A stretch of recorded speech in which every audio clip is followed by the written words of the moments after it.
Наурыз адамдар мен табиғат үндестігінің мерекесі, есімділік, жарық пен жақсылық мерекесі.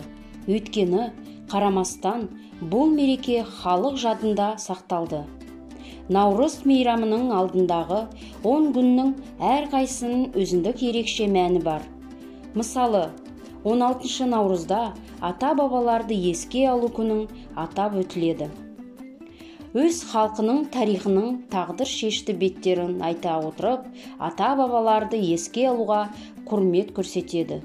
Өйткені олар ғасырлар бойы күрделі сынақтардан өтіп, ұрпақтарына әр отбасы мақтан тұтатын тарих берді. Бұл күні отбасының тарихы, 7 ата шежіресі туралы баяндалады.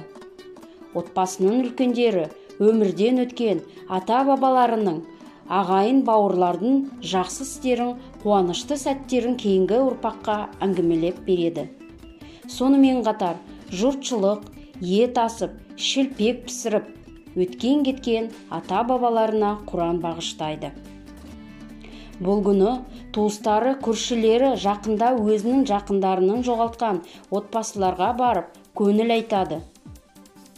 Бұл дәстүр тек тәрбиелік мәні ғана емес, сонымен бірге рухани мағынаға ие.